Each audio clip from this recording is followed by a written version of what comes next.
누가 내 자식을 때리면 가만히 있으시겠어요? 눈 뒤집히는 건 모든 부모들이 똑같을 겁니다. 저도 그랬거든요. 그날의 분노를 생각하면 자다가도 벌떡 일어날 정도죠. 혈육의 정이란 무서운 것이 어릴 때 헤어지고 심지어 다른 가정을 꾸렸어도 심지어 대면대면하던 조부모도 내 손주 맞았다고 하니 다들 눈이 돌더라고요. 어찌 보면 가족보다도 못한 가족이었지만 또 한 마음으로 뭉칠 때는 그만한 아군이 없더군요.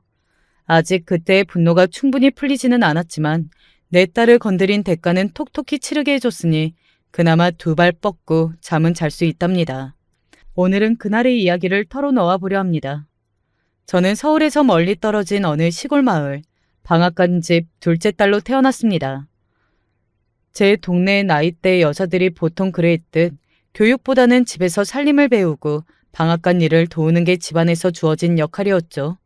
아궁이에 불 떼고 절구에 곡식을 찌우며 집안 살림을 도맡아 하면서 집안 남자 형제들 뒷바라지까지 해야 했어요.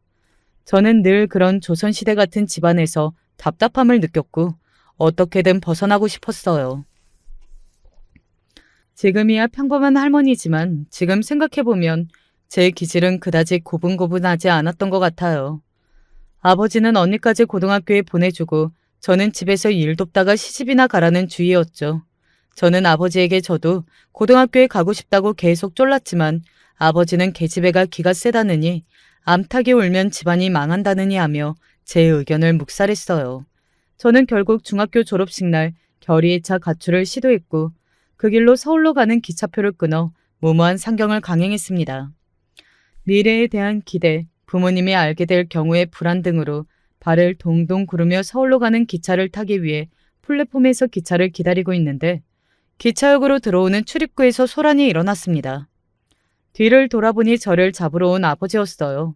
저는 아버지에게 잡히지 않기 위해 선로로 뛰어들었고 아버지와 영무원들과 추격전이 벌어졌습니다. 당연히 저는 곧 젊은 영무원에게 잡히고 말았고 그 영무원은 저를 붙잡고 소리를 지르며 욕설을 퍼부었죠. 정신 나간 계집애가 죽고 싶냐 하면서요. 그러자 뒤따라온 아버지가 그 영무원을 거세게 미치면서 내 딸한테 손대지 마 이 새끼야 하고 화를 내시더라고요. 처음 보는 제 편을 들어주는 아버지의 모습이었어요.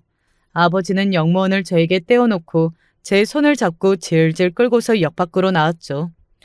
그렇게 한바탕 소란을 일으켰으니 저는 아버지에게 맞아 죽을 각오를 했죠. 아버지는 뜻밖에도 울고 있는 저를 데리고 역사 앞에 국수집에서 국수를 한 그릇 사주셨어요. 늘 퉁명스럽고 무뚝뚝하던 아버지였기에 먹어라 한마디가 전부였지만 저는 펑펑 울면서 따뜻한 국수 국물에 눈물을 떨어뜨리며 꾸역꾸역 먹었습니다. 아버지는 아들들만 좋아하고 저 같은 건 관심도 없다고 생각했었는데 그때서야 저는 아버지가 저를 사랑하지 않는 게 아니라는 것을 알게 되었어요. 부성이라는 것이 있다는 것을 그 한 그릇의 국수로 깨달았습니다. 아버지는 계집애가 그리 고집세면 인생 피곤하다 하시면서도 제가 고등학교 가는 것은 결국 허락해 주셨어요. 아마 제가 지금의 수학 능력 시험인 예비고사를 통과했다면 대학교도 보내주셨을지 몰라요. 하지만 제 야망과는 다르게 공부머리는 그렇게까지 좋지 않았는지 예비고사에서 떨어졌고 저는 아버지의 말에 따라 얌전히 방앗간에서 일을 도와야 했죠. 당시 시골 방앗간이라는 게 온 동네 사람들이 오가는 곳이었기에 방앗간집 딸 중에 관여한 처녀가 있다는 사실은 동네에 파다하게 소문이 나 있었습니다. 나이찬 총각들이 호기심에 기웃거리기도 하고 아들 가진 부모들이 와서 은근슬쩍 떠보기도 했었죠. 그중 동네에서 힘께나 쓴다는 고등학교 유도부 출신 청년들이 있었는데 제가 고등학교 다닐 때부터 종종 방앗간 집으로 오가던 듬직한 오빠가 있었어요. 생긴 건 우락부락했지만 부침성이 좋아서 이것 좀 들어줘 하며 걱실걱실 곡물자루도 날라주고 저것 좀 해줘 하면 분쇄 기계를 손봐주고 하는 좋은 사람이었죠. 그때는 20살만 넘어도 바로 시집갈 나이로 여겨졌기에 부모님은 그 오빠를 사윗감으로 점 찍어버렸습니다. 그쪽 집안에서도 흔쾌히 승낙했고 저는 동네 오빠와 졸지에 결혼식을 올리게 되어버렸죠.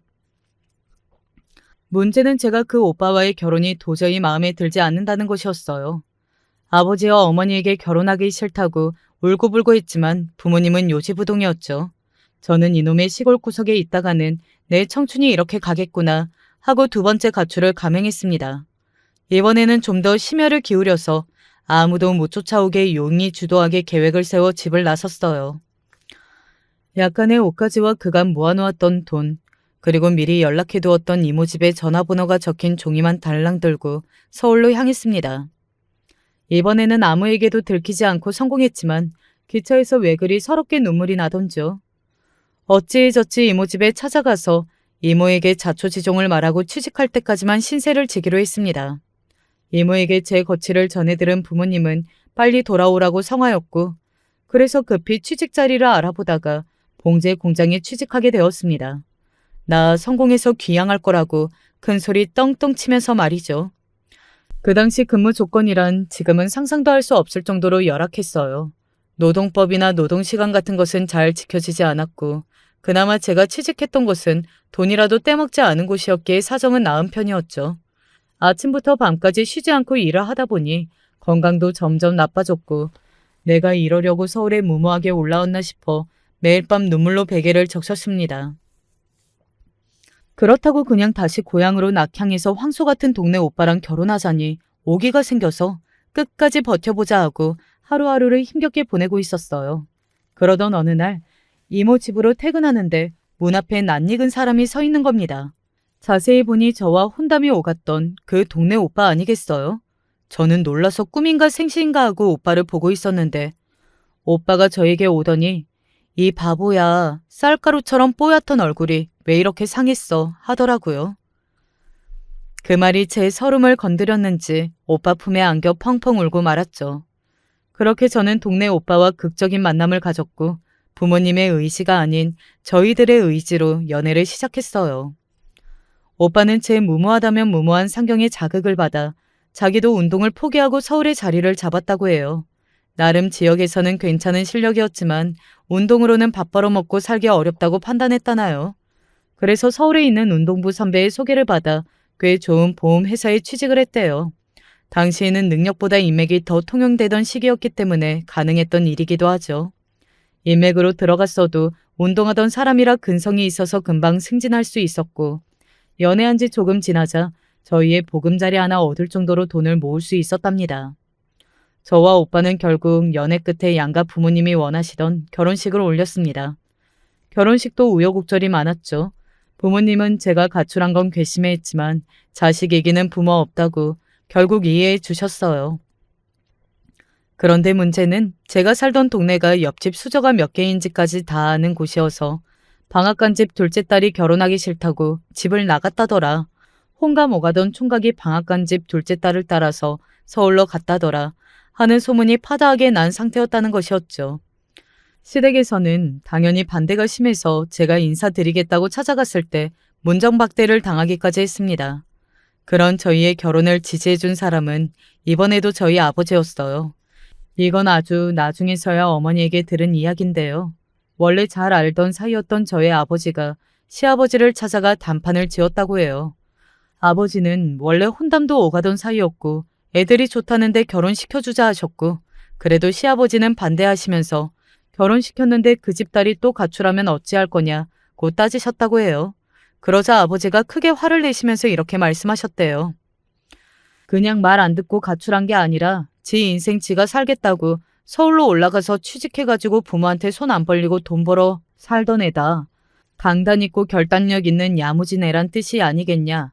이런 애를 며느리로 들이는 게 복받은 줄 모르고 우리 딸 제 가정 버리고 가출하는 그런 책임감 없는 애로 키우지 않았다. 만약 애가 이 집 아들이랑 살다가 가출한다면 그건 이 집 아들이 남편으로 잘못했다는 얘기일 거다. 하지만 둘 다 야무지고 지 앞가림 잘하는 애들이니 잘 살 거다. 걱정 마라. 아버지의 설득으로 시아버지도 고집을 꺾고 결혼을 허락하셨다고 합니다. 저는 그런 뒷이야기도 모르고 그저 웨딩드레스 입고 결혼한다고 철모르고 좋아하기만 했었죠.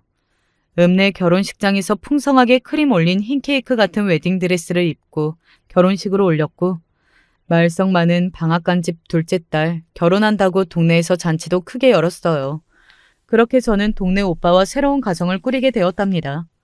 서울에서 신혼집을 잡은 저와 신랑은 초반에 나름 행복한 신혼생활을 즐겼어요. 곧 어여쁜 딸들도 태어났죠. 하지만 연애와 결혼은 별개라고 했던가요? 저는 앞서 보셨다시피 고분고분하지 못한 기질이었고 신랑 역시 운동하던 사람이어서 욱하던 기질이 있었어요. 지금과는 달리 예전 회사들은 회식 자리가 잦았고 술자리를 좋아하는 신랑은 늘 회식 자리에 빠지지 않았죠. 회식을 핑계로 귀가가 늦는 경우도 잦았고 불화가 조금씩 쌓여갔습니다. 신랑은 쉽게 화를 내는 편은 아니었지만 한번 욱하면 굉장히 크게 화를 내는 편이었어요. 저도 만만한 성격은 아니라 같이 대거리를 하다 보면 큰 싸움으로 번졌고 뒤끝은 없는 성격들이라 또 금방 화해하긴 했습니다. 하지만 자꾸만 생기는 싸움 속에서 두 사람 다 조금씩 지쳐갔던 것 같아요. 화해를 했다고 해서 앙금이 상처가 없어지는 것이 아니라 계속 쌓여가고 있었던 것이죠. 그래도 신랑이 계속 직장에 다녔다면 큰 문제가 없었을지도 모릅니다만 신랑은 아무래도 운동을 하던 사람이다 보니 사무실에 진득하게 앉아 있어야 하는 직장 생활과는 잘 맞지 않았던 모양입니다. 특히 그 욱하는 성미 때문에 몇 번 직장 상사와 트러블이 있었고 진급에서 밀리기까지 했어요. 어느 날 신랑이 술에 잔뜩 취해서 들어오더니 사표를 썼다고 하더군요. 저는 아직 아이가 어리니 조금만 더 참고 회사를 다니기를 원했지만 신랑은 더는 못하겠다고 하며 예전 운동하던 친구들이 동업하자고 했다고 이미 결정했다고 하더라고요. 신랑은 그 길로 회사를 그만두고 친구들과 일식집을 오픈하기 위해 여기저기 돈을 빌리러 다녔습니다. 동업을 하기로 한 친구는 신랑 포함 총 3명이었는데 한 명이 도중에 발을 빼는 바람에 신랑이 부담하게 된 금액이 커졌죠. 저희는 결혼할 때도 마이너스 통장으로 시작했기 때문에 양가 어른들이나 가족 친지들의 도움을 받는 건 애초에 생각지도 못했고 여기저기 빌린 빚으로 불안하게 일식집을 오픈하게 되었어요. 처음 출발은 나쁘지 않았어요. 손님도 제법 많았고 이대로면 분점을 내도 되겠다며 장밋빛 미래를 꿈꾸기도 했습니다. 하지만 가게를 운영한다는 것은 쉬운 일이 아니었고 신랑은 집에 들어오지도 못할 정도로 더욱 바쁘게 가게에서 일을 해야 했어요. 저 역시 신랑을 도와 가게에 나가는 일이 많아졌습니다. 그래야 인건비라도 아낄 수 있으니까요. 그래도 사장님 소리 들어가며 장사하니 신랑은 그 고생을 하면서도 좋았나 봐요. 하지만 제가 보기에는 신랑이 장사 수완이 좋은 것은 아니었어요. 수입은 나쁜 편이 아니었지만 대출 이자나 월세 등의 지출이 너무 많아서 순수익이 얼마 되지 않았죠. 게다가 동업자였던 친구는 건강이 좋지 않아서 일은 신랑이 거의 다 하고 얼마 되지 않는 수입만 나눠야 하는 일이 많았거든요. 급기야는 동업자 친구가 갑자기 건강 때문에 가게에서 발을 빼겠다며 투자금을 돌려달라고 하더군요. 안 그래도 빚도 많고 계속 적자가 나는 상황에서 투자금까지 돌려주기는 무리라 저는 신랑도 그냥 차라리 여기서 그만두는 게 어떠냐고 권했어요. 하지만 신랑은 더 이상 자기는 남 밑에서 일 못한다며 사업에 고집을 부렸습니다. 사업이라는 게 잘 될 때도 있고 안 될 때도 있지만 잘 된다고 마음이 좋은 것도 아니더라고요. 잘 되면 안 될 때를 대비해서 돈을 움켜쥐고 있어야 하고 언제 또 경제 위기나 식당 관련 이슈가 생겨서 적자가 날지도 모른다는 불안 속에서 살아야 했죠. 날씨나 계절 영향도 많이 받아서 조금만 덥거나 추우면 손님이 확 줄었고 홀에 사람이 없을 때 벌여야 하는 횟감들과 직원들 월급 걱정에 한숨이 끊이지를 않았어요. 정말 예전 드라마에서 나왔던 대사처럼 회사가 전쟁터라면 회사 밖은 지옥이다 라는 말이 딱 맞더라고요. 이렇게 상황이 불안정하다 보니 신랑과 저는 이전보다 더 많이 다투게 되었어요. 저는 아이가 클수록 드는 돈이 늘어나는데 일은 일대로 하면서 집에 가지고 오는 돈은 적어지니 답답할 수밖에 없었죠. 신랑은 체력적으로도 지치는데 수입은 영 나아지지 않고 매일 무슨 일이 터지지 않을지 불안한 마음으로 살았고요. 그럼에도 신랑은 사업에 미련을 버리지 못했어요. 저와 신랑의 심각한 갈등 요인은 또 하나 있었어요. 바로 신랑이 장남이라는 것과 시부모님이 시골 사람이라는 것, 그리고 제가 딸만 둘 낳았다는 것이었어요. 처음부터 제가 탐탁지 않았던 시부모님이었기에 제가 아들을 낳지 못했다는 것은 큰 약점이 되고 말았습니다. 저는 시부모님과 한 동네 사람인 부모님 체면도 있고 해서 더욱 잘하는 며느리가 되기 위해 정말 각고의 노력을 했어요. 바쁜 와중에 일주일에 한 번은 꼭 시골에 내려가 시부모님 수발을 들어드렸고 명절에는 바로 옆 동네인 친정에 아예 가지도 못할 정도로 시댁에서 뼈가 갈리도록 일을 했고요. 모두 신랑은 일이 바빠서 명절에조차 오지 못하니 저 혼자 아이들을 이고지고 다니며 해내야 했죠. 하여간 시부모님은 단 한 번도 웃으면서 저와 아이들을 맞이해 주신 적이 없었어요. 이 집 며느리가 됐으니 이 집의 허드렛 일까지 당연히 해야 하는 것이었고 손녀들 예쁘다고 안아준 적, 용돈 한 번 쥐어준 적 없었답니다. 한 번은 큰딸이 어릴 때 저에게 그렇게 물어본 적도 있었어요. 엄마, 엄마의 엄마는 외할머니인데 왜 외할머니한테 안 가고 친할머니한테만 가? 친할머니는 엄마를 좋아하지도 않는데. 참 할 말이 없더라고요.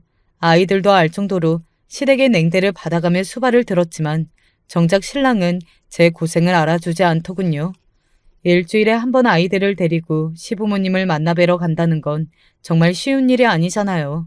그런데도 너무 바쁘거나 아파서 못 가게 되면 이번 주는 안 가? 하면서 시댁 가는 걸 오히려 당연하게 여기더라고요. 제가 많은 것을 바란 것도 아니고 신랑이 저에게 힘들었지, 갔다 오느라 고생했어, 고마워 같은 따뜻한 말 한마디였으면 되었을 텐데 자기도 여유가 없으니 신경이 날카로워져서 제가 지친 몸을 이끌고 집에 돌아오면 집안 청소 좀 해라, 빨래가 쌓였다, 밥이 없다, 밥해라 하고 집안일만 시켰어요.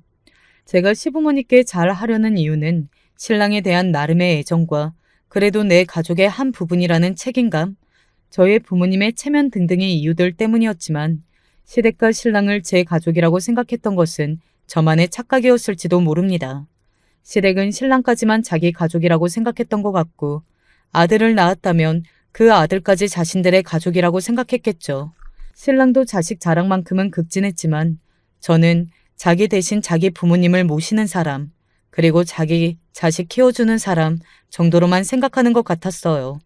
서울까지 쫓아와서 결혼하자 했던 그 마음은 이미 차갑게 식어 있었죠. 그건 저도 마찬가지였고요. 결국 큰딸이 막 초등학교 들어갈 때쯤 일이 터지고 말았습니다.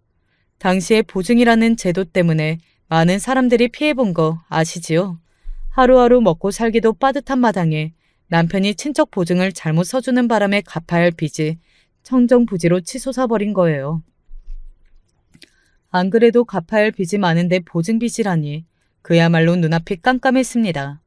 집에 그 유명한 빨간 딱지들이 붙고 빚쟁이들이 돈 내놓으라고 집으로 찾아와 대문을 두들겨 댔어요.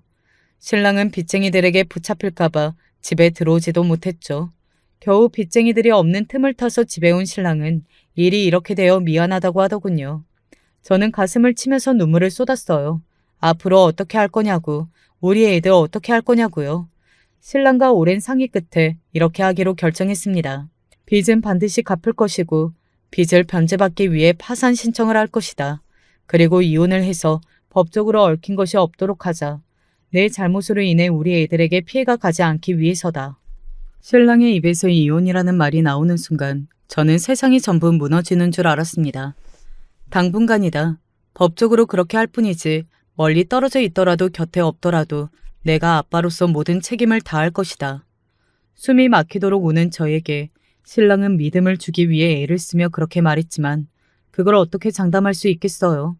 당시에는 이혼이라는 말 자체가 흔치 않았던 때라 저는 그야말로 제 인생이 끝났다고 생각했죠. 하지만 그 방법 말고는 도리가 없었기 때문에 신랑은 그날 이후 자취를 감추었고 10년이 훌쩍 지나도록 얼굴 한번 볼 수 없었습니다. 저는 그렇게 어린 두 딸과 홀로 남겨졌습니다. 신랑이 자신의 가장 친한 친구를 통해 매달 제게 보내주는 생활비로 신랑의 생사를 확인할 수 있었을 뿐 어디서 무엇 하며 이 돈을 보냈는지 알 수 없었죠. 다만 자기 말대로 매달 한 번도 빠지지 않고 제게 생활비를 보내왔고 그것이 우리 가족의 유일한 연결고리였어요. 저는 저 나름대로 청소 일이든 보육 일이든 할 수 있는 일이라면 닥치는 대로 하며 생계를 꾸려 나갔습니다. 다행히도 신랑이 어떻게든 보내는 생활비가 있어 넉넉하지는 않았지만 아주 쪼들리는 생활은 아니었어요. 신랑은 자기 말대로 멀리 떨어져 있더라도 곁에 없더라도 아버지로서의 책임을 다했죠. 신랑이 그렇게 되고 저도 제가 할 수 있는 일을 알아보았지만 고등학교만 졸업하고 가정주부로만 살아온 제가 할 수 있는 일은 그리 많지 않았습니다. 저는 제 소중한 두 딸이 저처럼 살기를 원치 않았어요. 다행히 두 딸은 모두 영특해서 공부도 곧 잘하고 집안 사정이 어렵다는 것을 알고 일찍 철도 들었죠. 아이들 모두 어려운 형편 속에서 바르게 자랐고 그 힘들다는 사춘기도 없이 착하게 청소년기를 지나갔어요. 누구보다 예쁘고 귀한 저의 아이들만이 제 삶의 희망이었기에 저는 모든 일들을 이겨낼 수 있었답니다. 조금만 딸 자랑을 해도 될까요? 큰딸은 빨리 취직을 해서 돈을 벌고 싶다면서 간호사로 진로를 정했어요. 집안 사정이 아이에게 부담을 준 것이 아닌가 하고 죄책감이 들었지만 큰딸은 공부를 잘 못해 의사가 되지 못해 미안하다며 너스레를 떨었죠. 물론 큰딸이 간 간호학과도 서울 최상위권 대학이라 웬만한 성적으로 갈 수 있는 곳이 아니었답니다. 과외 한 번 안 하고 혼자 밤새서 공부해서 그렇게 좋은 결과를 낸 거였어요. 그리고 대학 다니면서도 매학기 장학금을 받고 다닐 정도로 열심히 노력했고요. 정말 기특하고 자랑스러운 딸이었어요. 큰딸이 공부 잘하는 모범생이라면 막내딸은 신랑을 닮아서인지 운동 쪽에 재능이 있었어요. 몸집이 좋아서 학교를 다니면서도 유도나 역도 쪽 선생님들이 운동을 권하시는 일이 종종 있었죠. 중학교 때 본격적으로 운동을 하기 시작했고 제법 재능이 있었던 모양이에요.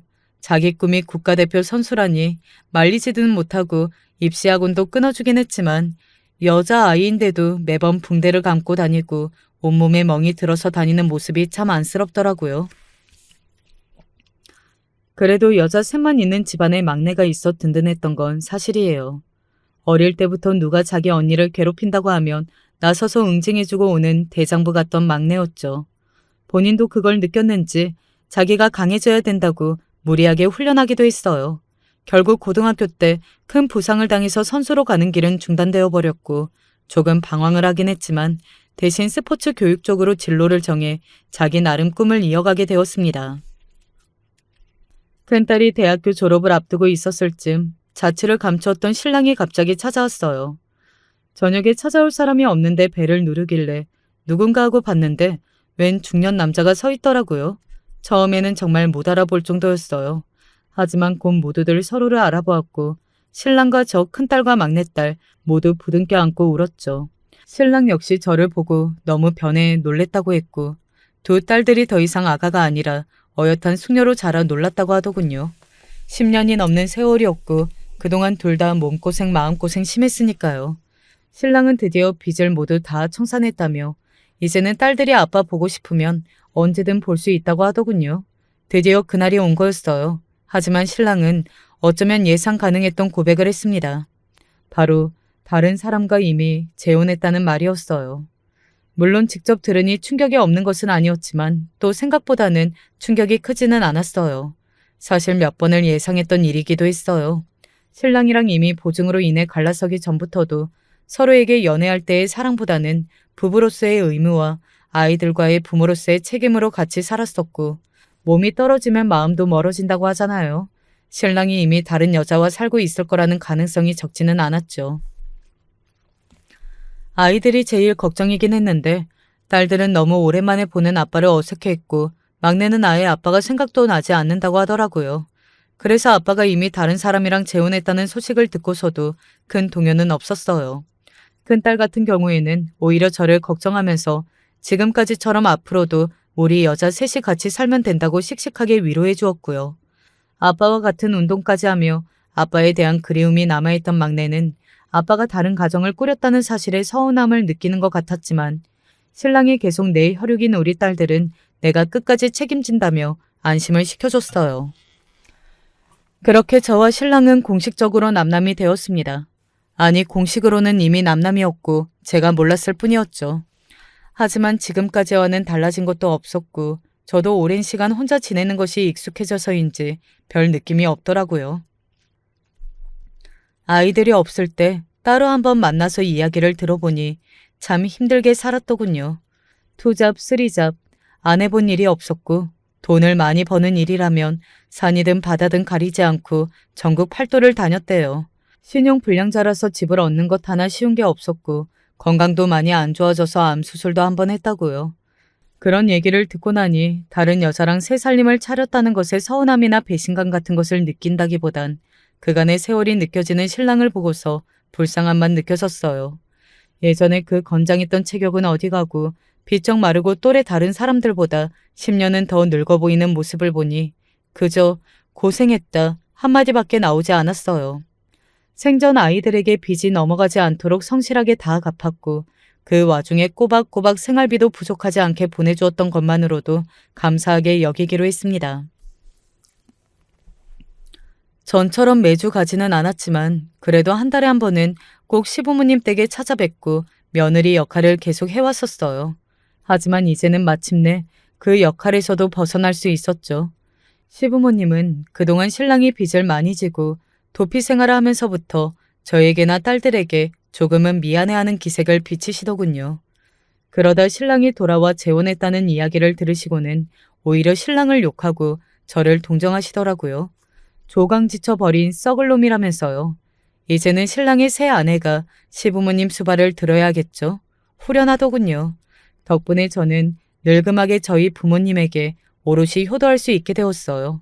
저는 시부모님과 헤어지고 바로 옆 동네인 저희 집으로 가보았죠. 부모님은 소일거리 수준으로 아직도 방앗간을 하고 계셨어요. 저는 정말 오랜만에 부모님 일을 도와드리고서 아버지를 모시고 그때 그 국수집에 들렸죠. 국수집은 조금 바뀌었지만 아직 그날 그 모습 그대로더라고요. 제가 국수를 사드리고 같이 먹는데 무뚝뚝한 아버지가 고생했다 한마디 하셨어요. 아직까지도 그 국수의 맛은 잊을 수가 없답니다. 평범하고 평안한 나날이 지나가던 중 큰딸이 결혼을 전제로 만나는 남자가 있다는 고백을 했어요. 큰딸은 대학교를 졸업하고 큰 병원에서 근무하며 수간호사를 목표로 눈코 뜰 새 없이 바쁘게 살고 있었어요. 그런데 갑자기 결혼이라니 놀라울 따름이었죠. 심지어 큰딸의 남자친구 직업은 의사였어요. 큰딸의 직업상 젊은 레지던트들과 자주 마주칠 수밖에 없었고 그러다 만난 남자라고 하더군요. 남자친구가 조금 어리버리하고 실수를 많이 해서 야무진 큰딸이 잘 챙겨줬던 모양이에요. 원래도 큰딸이 성격이 좋아 인기가 많은 편이었는데 남자친구가 질투가 많아서 누가 채갈까봐 큰딸에게 고백을 했고 사귀게 되었다고요.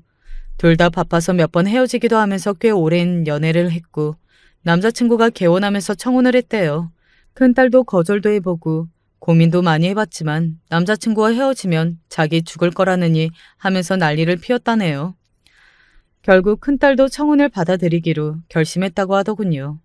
저도 사람인지라 상대가 의사라는 말에 걱정부터 앞섰어요.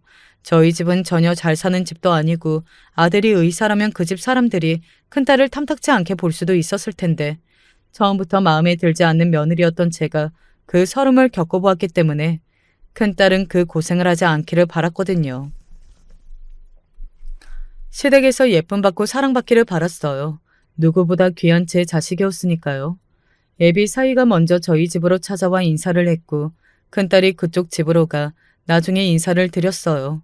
예비 사위는 제가 보기에 굉장히 오냐오냐하고 잘한 듯한 느낌이었고 세상 물정을 잘 모르는 것 같았어요. 그렇게 본인이 원하던 결혼을 하게 된 건데 그리고 아내가 될 사람의 부모를 만나러 온 자리임에도 불구하고 무엇 하나 제 손으로 하는 게 없더군요. 저와 큰딸이 본인을 챙겨주는 것에 더 익숙한 느낌이랄까요? 정말 공부만 한仙님 같다는 느낌이 들어서 안 그래도 불안한 마음에 기름을 붓는 것 같더라고요. 만약 저처럼 시댁과 문제가 생긴다면 가장 큰 방패막이 되어줘야 할 게 남편인데 그런 역할을 전혀 하지 못할 것 같은 이미지였어요. 큰딸이 그쪽 집안에 인사를 드리고 온 날 어땠냐고 물어보니 어두운 표정으로 별말 없이 괜찮았다고만 하기에 이 결혼 정말 괜찮은 걸까 하고 걱정이 더욱 커졌습니다. 상견례 때 마주한 사돈 내외는 제 예상보다도 더 콧대가 높더군요. 저는 일부러 전남편까지 불러서 상견례 자리에서 조금이나마 흠잡히지 않으려고 했어요. 그쪽 부모에게 잘 보이려고라기보다는 소중한 제 딸이 저 때문에 상처받지 않았으면 해서였죠. 하지만 이미 자기 아들이 의사이고 우리 딸이 간호사라는 부분에서 본인들이 큰 손해라는 생각이 깊이 박혀 있었던 모양이에요. 어떻게 알았냐고요? 한정식 집에서 마주보고 앉아서 처음 한 이야기가 그거였거든요. 이거 저희가 많이 미치는 장사인 거 아시죠? 사부인은 아들을 밖으로 나가라고 하더니 음식도 거의 손도 대지 않고 명백하게 항의하는 투로 저에게 계속 쏘아붙였어요. 저희 집 부자들만 사는 그 동네고요. 남편 의사에 저도 의사예요. 저희 아들 진짜 애지중지 키웠을 거 눈에 뻔히 보이지 않으세요? 저희 아들이 그 집 딸이 너무 좋아서 죽겠다고 하니까 억지로 여기까지 나왔는데 솔직히 아직도 사자 들어가는 선짤이 계속 들어오고 있어요. 변호사, 한의사, 약사. 그런 집안하고 결혼해야 저희가 말이 통할 텐데. 두 분 이혼하셨다면서요? 어머님은 고졸에 딱히 직업도 없으시고 아버님은 일용직 노동자라고요. 솔직히 자식 가진 입장에서 역지사지 해보면 아시겠죠? 따님이 어디 거렁뱅이 같은 남자 데리고 와서 결혼하겠다 하면 순순히 허락하시겠어요? 안 그래요? 아직도 그 분노하는 말투, 내려다보는 시선, 그럼에도 우아한 척하려는 가증스러운 모습 등 모든 순간이 잊혀지지라 않습니다. 저는 당장 벌떡 일어나 이 결혼 허락 못한다고 외치고 싶었고 수백 마디라도 대꾸하고 싶었지만 끝이 어떻게 되든 내 딸이 만나는 남자의 부모이니 끝까지 예의를 갖추자 하고 간신히 참았죠. 하지만 제 옆에 앉아있던 전 남편은 참기 힘들었나 봐요. 미간이 꿈틀하는 게 보이더라고요. 저희 딸도 사자 직업을 가졌고요. 애지중지 키웠습니다. 자식 가진 입장에서 역지사지 해보시면 지금 제가 그쪽을 얼마나 한심하게 보고 있을지 느껴지실까요? 이 결혼 제가 허락 못합니다. 전 남편은 그렇게 일가라고 벌떡 일어나 자리를 박차고 나가버렸어요. 저는 전 남편을 따라 말없이 한정식 집 밖으로 나갔죠. 큰딸이 급히 저희를 쫓아나왔고 저희는 큰딸만 데리고 곧장 집으로 왔습니다. 저는 이런 대접받으며 결혼하면 틀림없이 오래 못 간다. 네 남편 될 사람이 얼마나 방패막이 되어줄 것 같으냐. 결혼은 다시 생각해봐라. 하고 큰딸을 설득했어요. 헌데 사춘기 한번 겪지 않을 정도로 착하던 큰딸이 자기는 이미 결혼하기로 결심했다면서 저에게 마구 화를 내며 울부짖더라고요. 엄마, 나 지금까지 엄마의 착한 딸로 열심히 살았어. 근데 나도 잘 살고 싶었어. 나도 과외받고 좋은 학원 다니면서 의사 될 수 있었는데 엄마랑 아빠가 그렇게 못해줬잖아. 엄마 아빠가 불쌍하니까 아무 말도 못하고 살았잖아.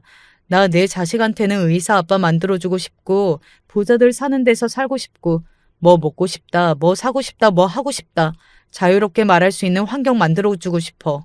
심지어 의사인 남자가 나 아니면 죽고 못 살겠대. 나 이 결혼 할 거야. 시부모님이 나 탐탁지 않게 여긴다면 그냥 미움받고 살 거야. 계속 그렇게 반대하실 거면 제 결혼식에 오지 마세요. 큰딸의 목소리가 제 가슴에 대못을 쾅쾅 받는 것 같이 들렸어요. 저는 큰 충격을 받고 아무 말도 못했어요. 큰딸은 그렇게 처음으로 저에게 반항하고 집을 나가버렸죠.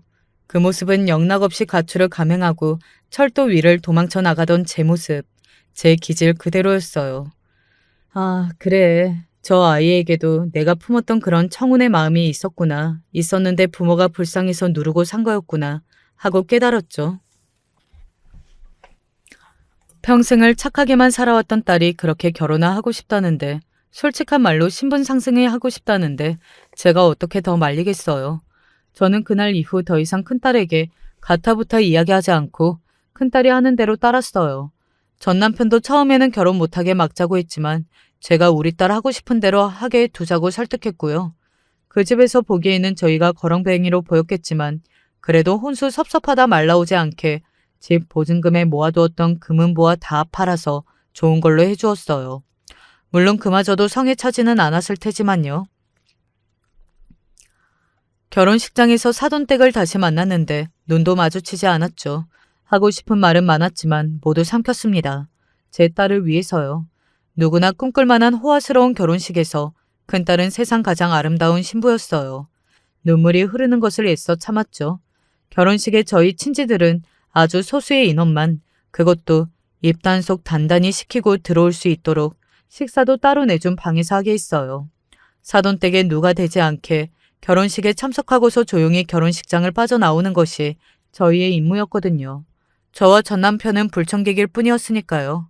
큰딸은 결혼식 이후 집에 한 번도 오지 않았고 정말 가뭄에 콩나듯 안부 전화만 했어요.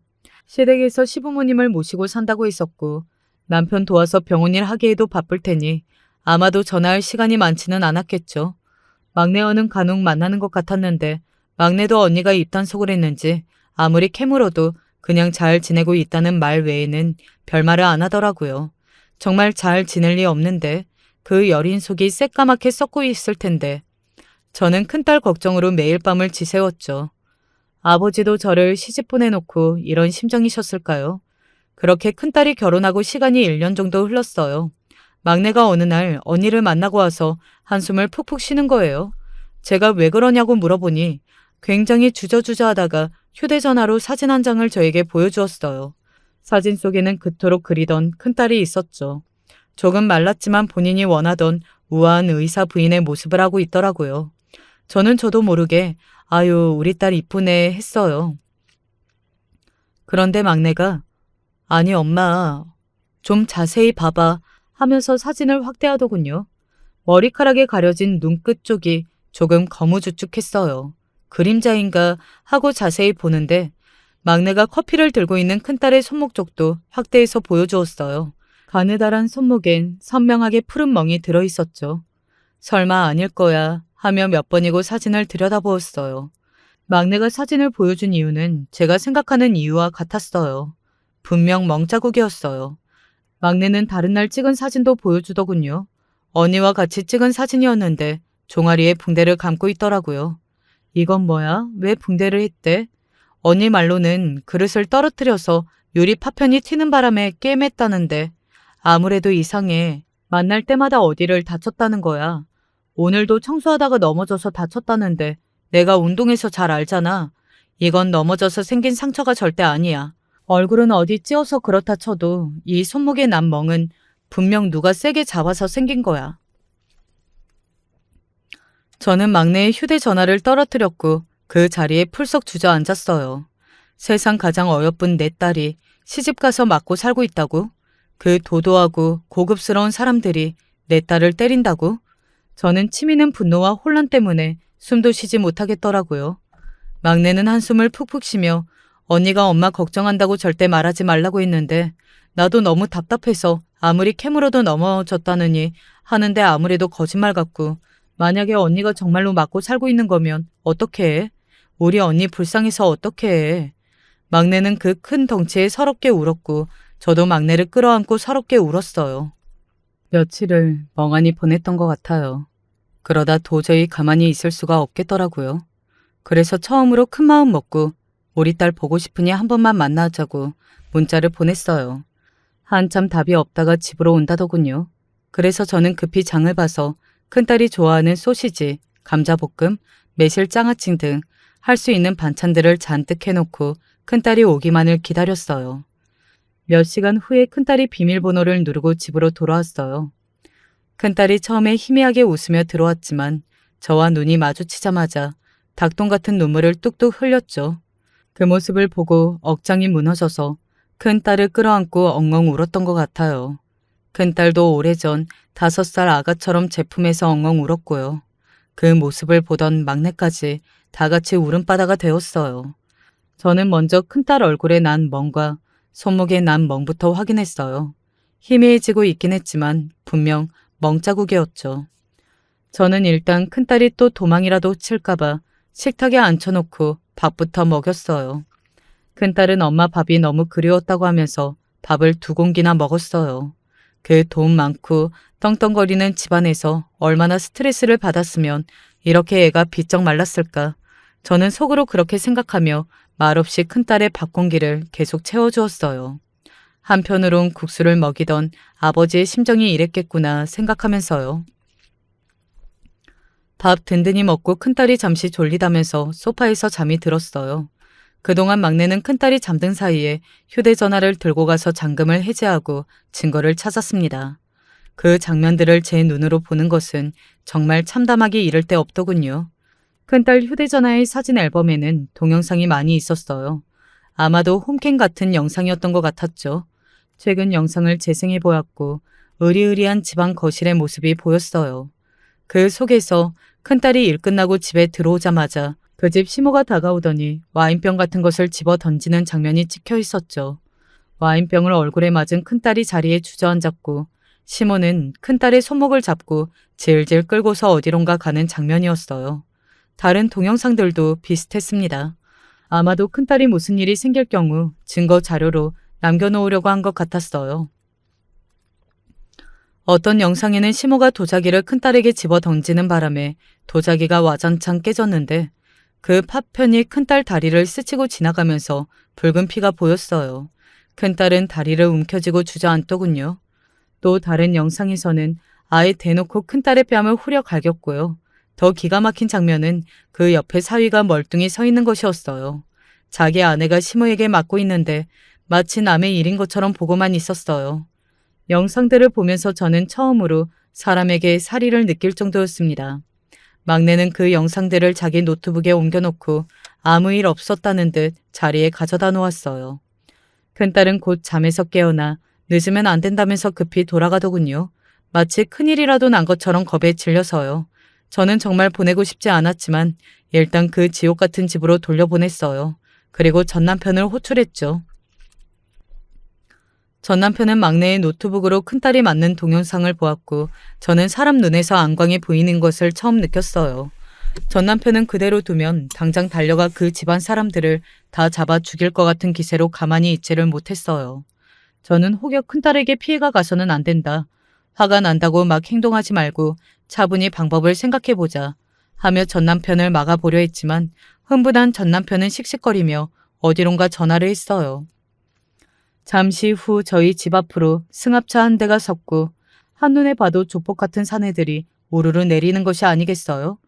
누가 형님 딸을 건드렸다고요? 하면서요. 저는 기가 막혀서 조폭들을 불러서 어쩌자는 거야 하고 물었더니 조폭이라니 그런 신뢰의 말을 다들 성실히 세금 내며 일하는 내 유도부 후배들이야 하더라고요. 도대체 뭘 어쩌려고 그러냐 하니 참교육 좀 시켜줘야지 하며 그 유도부 후배들이란 사람들과 사라져버렸어요. 나중에 자세한 사정을 들어보니 전 남편은 그대로 사위가 한다는 병원에 직행한 모양이에요. 그리고 퇴근하려는 사위를 붙잡고서 그대로 술집으로 향했대요. 그 스님 같은 사위가 우락부락한 조폭 같은 남자들에게 둘러싸여 끌려가듯 술집으로 갔고 전 남편은 남자 대 남자로 물었대요.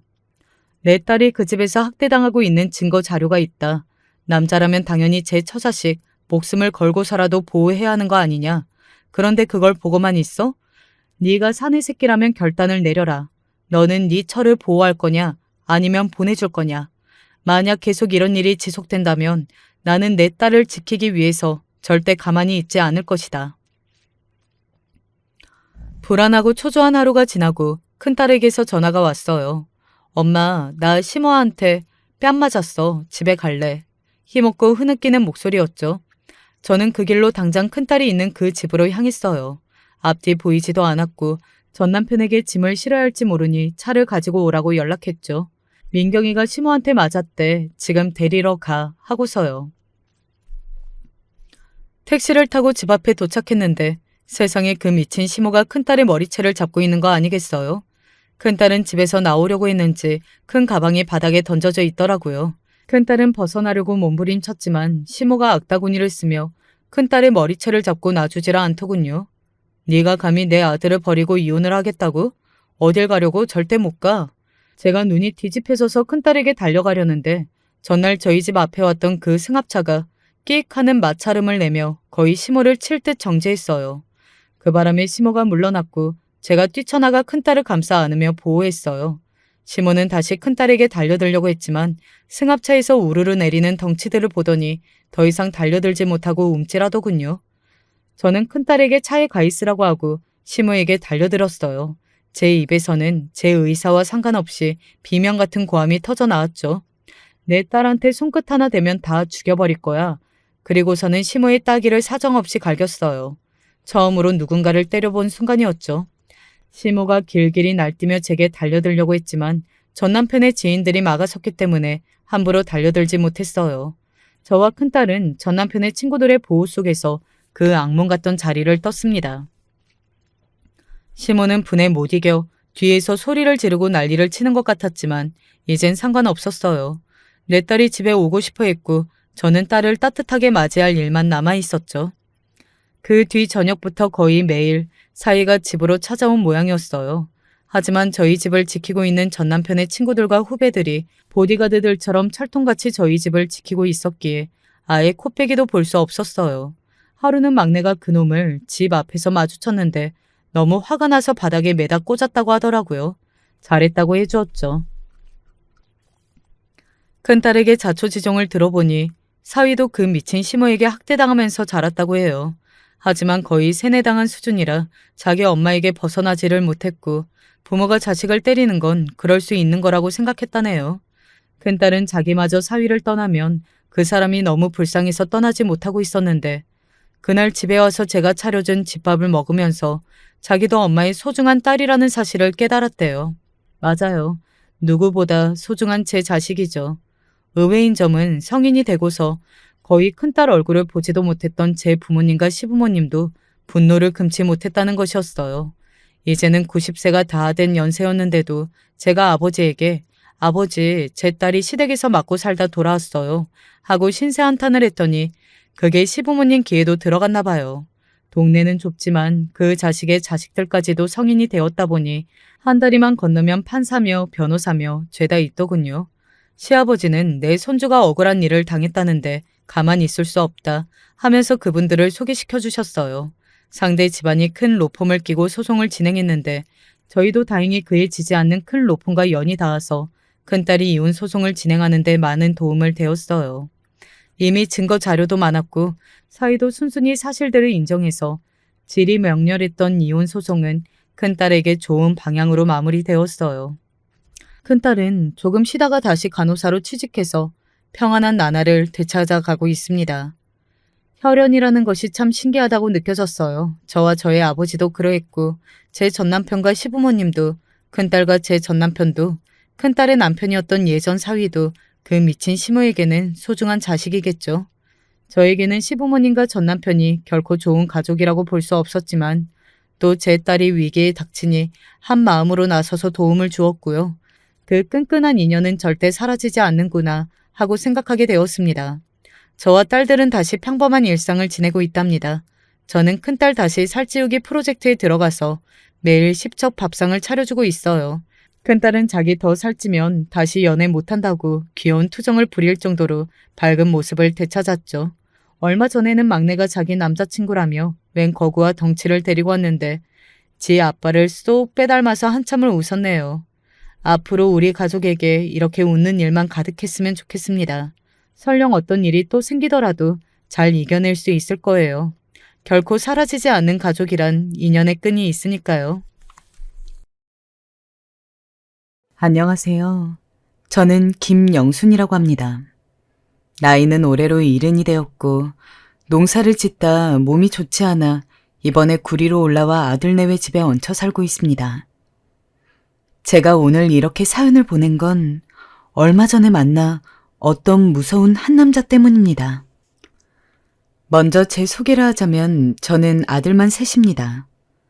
아들놈들은 어렸을 적부터 지질이 제 말을 안 들었습니다. 삼형제는 제게 엉덩짝이 없어질 정도로 맞아대면서도 매일 치고받고 싸우대고 학교에서도 기어이 말썽을 일으켜 제 속을 썩여댔습니다. 하지만 그래도 전 이놈들 밥 삼시세끼를 챙기기 위해 시장판에서 온갖 장사를 했죠. 쉽지 않았습니다. 남편 잃고 과부가 된 팔자에 외롭고 눈물 마를 날이 없었지만 저는 남들이 저를 과부라 욕하고 제 흠을 잡아도 순댓국 하나를 더 팔기 위해 악착같이 일했습니다. 안 한 장사가 없었습니다. 어미가 자식 새끼 건사하기 위해선 못할 게 없다 하죠.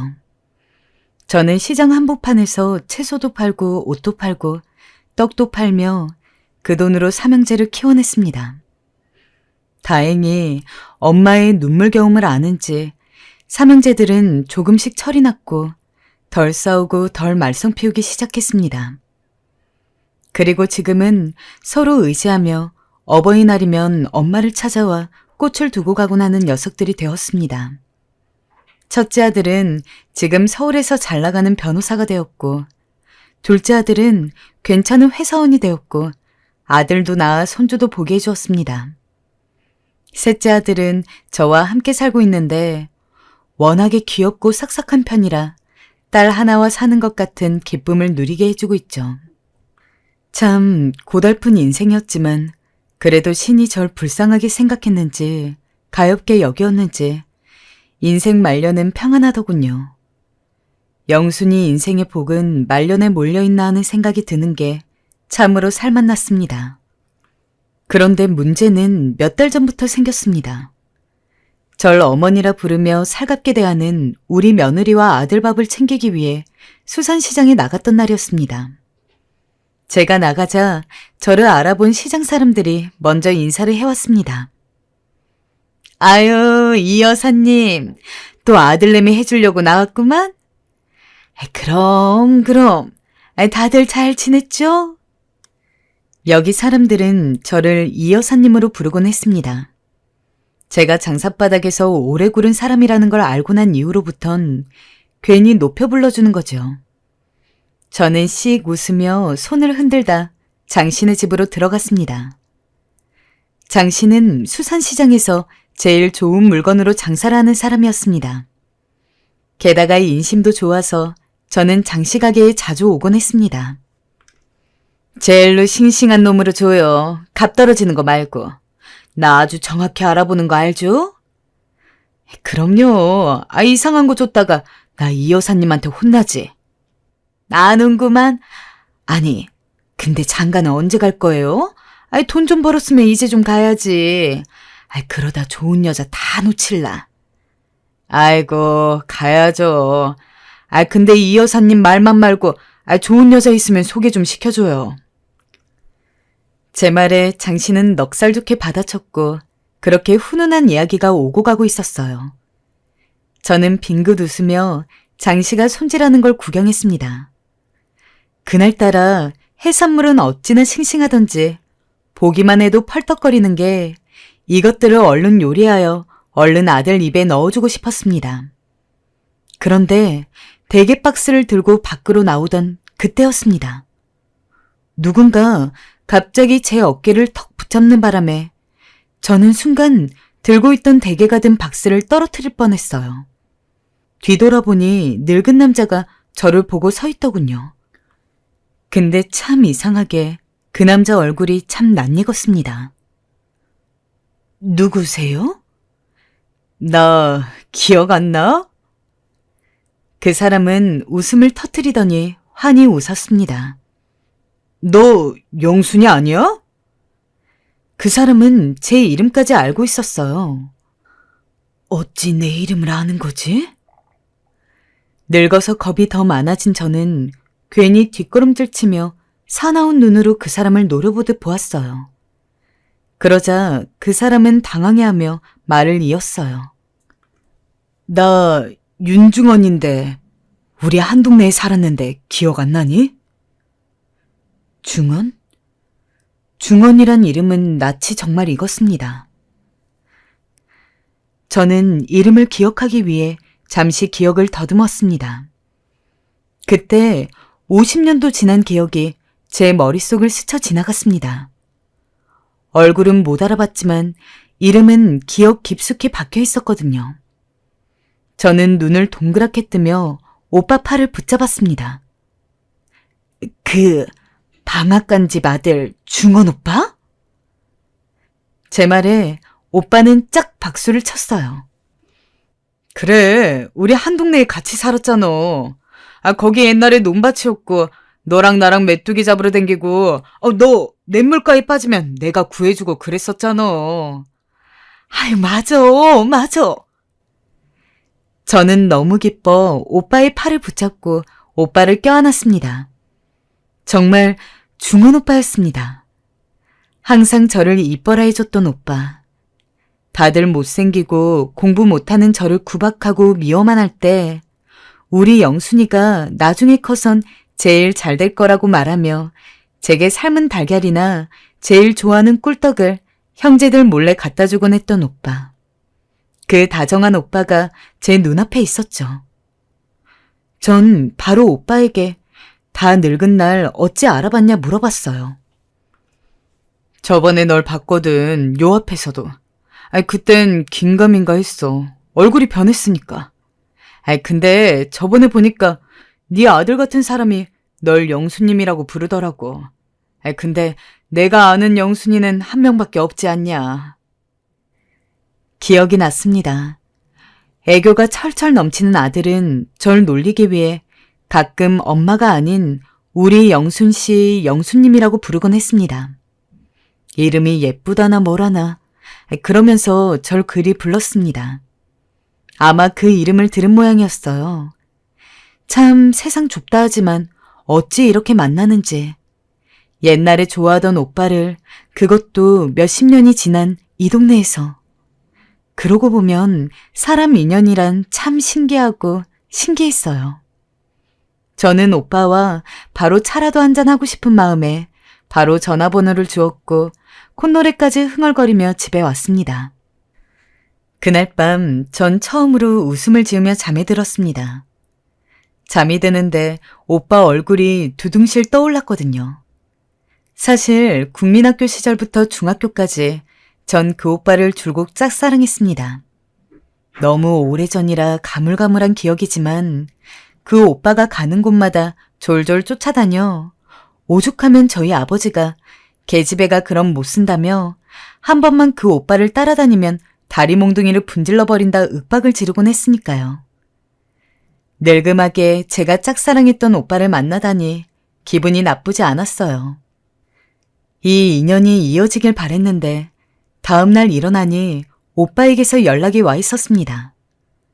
오빠는 자신과 차 한잔하자며 데리러 오겠다 말하더군요. 저는 기쁜 마음에 총총걸음으로 제 방으로 뛰어들어갔습니다. 뭘 입어야 할까, 며느리가 저번 달 억지로 저를 끌고 가 사준 고운 블라우스를 입을까, 아니면 저번 동창 모임에 입고 나갔던 자켓을 입을까. 저는 이 옷 저 옷을 대보며 고민하다 결국 얇은 자켓을 걸쳤습니다. 그리고 밖에 나오자 손이 허전하다는 것을 느끼곤 다시 집에 들어가 오랫동안 장롱 한 구석에 박혀있던 핸드백을 꺼내 들었습니다. 정말 오빠는 절 기다리고 있었어요. 심지어 샛노란 꽃까지 들고요. 꽃을 보자 제 얼굴엔 저절로 미소가 화르르 번졌습니다. 묘했던 기분은 어린 시절 먹었던 뭉글뭉글한 솜사탕처럼 달고 부드러워졌습니다. 마치 발이 공중에 붕 뜬 것처럼 아찔했죠. 곧이어 우리가 바로 자리를 옮긴 곳은 작은 찻집이었습니다. 찻집 안엔 80년대 노래가 흐르고 있었고 몇 안 되는 나무 테이블들이 조용하고 아늑한 분위기를 조성하고 있었어요. 좀 더 안으로 들어서자 군데군데 자리한 커다란 나무들이 눈에 띄었습니다. 반짝반짝 불빛을 내는 전구들이 나무들을 감싸고 있는 것이었어요.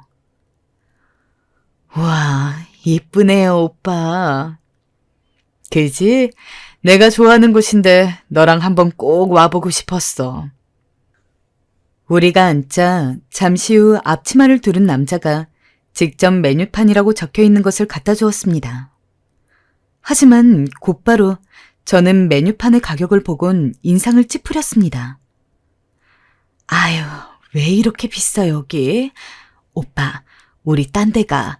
차는 내가 타줄 수도 있어요. 내가 너 오랜만에 만나 사주는 건데 비싼 데 데려와야지. 나 그 정도 능력은 된다. 나 명색의 변호사였어.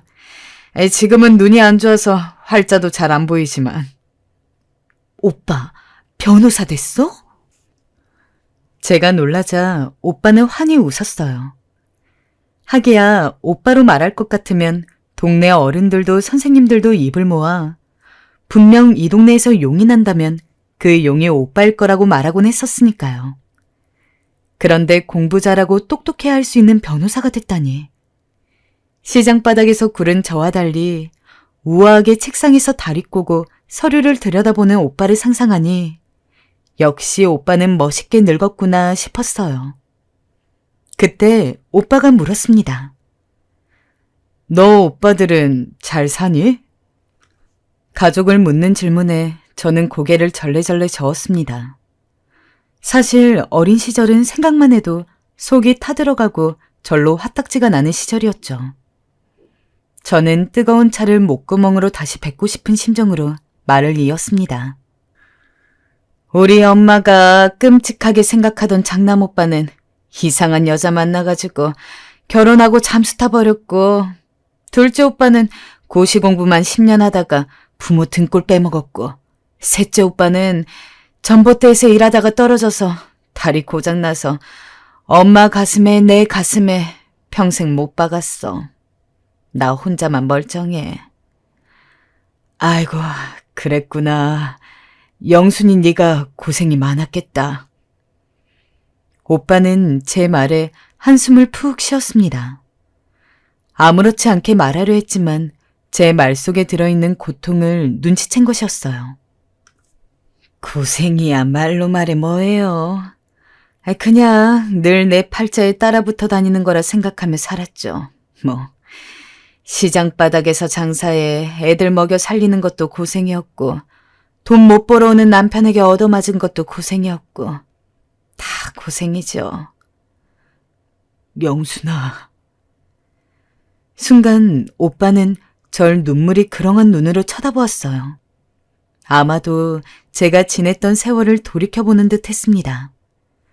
그러면서 천천히 느릿느릿 말을 이었어요.